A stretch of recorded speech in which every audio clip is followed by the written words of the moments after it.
The Science of Getting Rich, by Wallace D. Wattles. Chapter 6. How Riches Come to You. When I say that you do not have to drive sharp bargains, I do not mean that you do not have to drive any bargains at all, or that you are above the necessity for having any dealings with your fellow men. I mean that you will not need to deal with them unfairly. You do not have to get something for nothing, but can give to every man more than you take from him. You cannot give every man more in cash market value than you take from him, but you can give him more in use value than the cash value of the thing you take from him. The paper, ink, and other material in this book may not be worth the money you paid for it, but if the ideas suggested by it bring you thousands of dollars, you have not been wronged by those who sold it to you. They have given you a great use value for a small cash value. Let us suppose that I own a picture by one of the great artists, which, in any civilized community, is worth thousands of dollars. I take it to Baffin Bay, and by salesmanship induce an Eskimo to give a bundle of furs worth $500 for it. I have really wronged him, for he has no use for the picture. It has no use value to him. It will not add to his life. But suppose I give him a gun worth $50 for his furs, then he has made a good bargain. He has use for the gun. It will get him many more furs and much food. It will add to his life in every way. It will make him rich. When you rise from the competitive to the creative plane, you can scan your business transactions very strictly.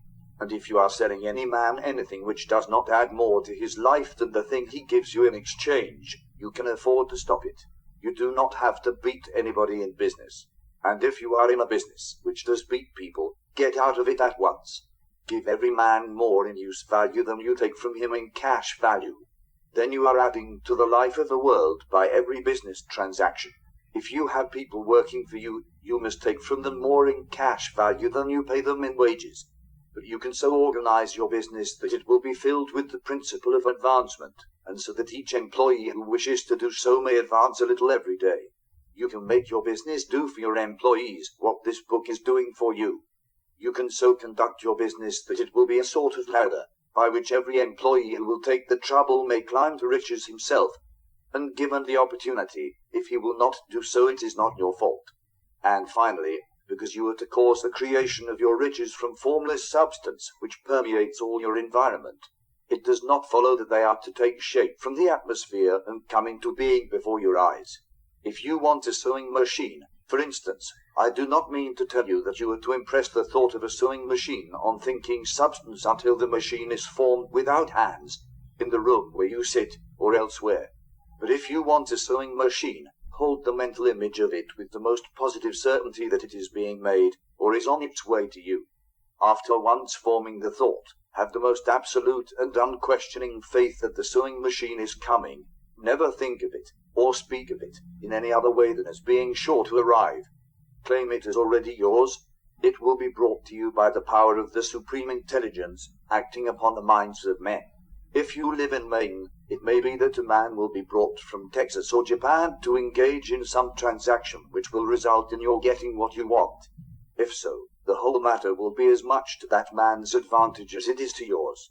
Do not forget for a moment that the thinking substance is through all, in all, communicating with all, and can influence all. The desire of thinking substance for fuller life and better living has caused the creation of all the sewing machines already made. And it can cause the creation of millions more, and will, whenever men set it in motion by desire and faith, and by acting in a certain way.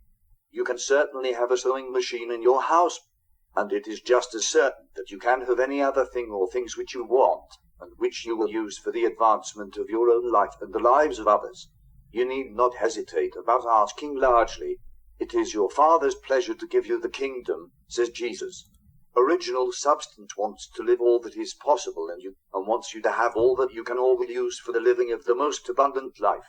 If you fix upon your consciousness the fact that the desire you feel for the possession of riches is one with the desire of omnipotence for more complete expression, your faith becomes invincible. Once I saw a little boy sitting at a piano, and vainly trying to bring harmony out of the keys, and I saw that he was grieved and provoked by his inability to play real music. I asked him the cause of his vexation, and he answered, I can feel the music in me, but I can't make my hands go right. The music in him was the urge of original substance, containing all the possibilities of all life. All that there is of music was seeking expression through the child. God, the one substance, is trying to live and do and enjoy things through humanity. He is saying, I want hands to build wonderful structures, to play divine harmonies, to paint glorious pictures. I want feet to run my errands, eyes to see my beauties, tongues to tell mighty truths, and to sing marvelous songs, and so on. All that there is of possibility is seeking expression through men. God wants those who can play music to have pianos and every other instrument, and to have the means to cultivate their talents to the fullest extent. He wants those who can appreciate beauty to be able to surround themselves with beautiful things. He wants those who can discern truth to have every opportunity to travel and observe. He wants those who can appreciate dress to be beautifully clothed, and those who can appreciate good food to be luxuriously fed. He wants all these things because it is himself that enjoys and appreciates them. It is God who wants to play, and sing, and enjoy beauty, and proclaim truth, and wear fine clothes, and eat good foods. It is God that worketh in you to will and to do, says Paul. The desire you feel for riches is the infinite, seeking to express himself in you as he sought to find expression in the little boy at the piano. So you need not hesitate to ask largely. Your part is to focalize and express the desires of God. This is a difficult point with most people. They retain something of the old idea that poverty and self-sacrifice are pleasing to God. They look upon poverty as a part of the plan, a necessity of nature.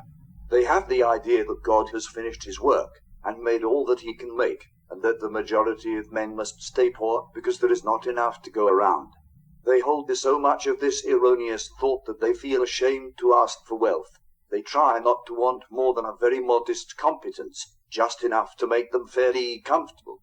I recall now the case of one student who was told that he must get in mind a clear picture of the things he desired, so that the creative thought of them might be impressed on formless substance. He was a very poor man, living in a rented house, and having only what he earned from day to day, and he could not grasp the fact that all wealth was his. So, after thinking the matter over, he decided that he might reasonably ask for a new rug for the floor of his best room, and an anthracite coal stove to heat the house during the cold weather. Following the instructions given in this book, he obtained these things in a few months, and then it dawned upon him that he had not asked enough. He went through the house in which he lived, and planned all the improvements he would like to make in it. He mentally added a bay window here and a room there, until it was complete in his mind as his ideal home, and then he planned its furnishings. Holding the whole picture in his mind, he began living in a certain way, and moving toward what he wanted. And he owns the house now, and is rebuilding it after the form of his mental image. And now, with still larger faith, he is going on to get greater things.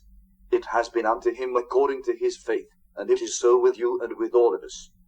End of chapter 6. Don't miss the next video, which is about chapter 7, Gratitude.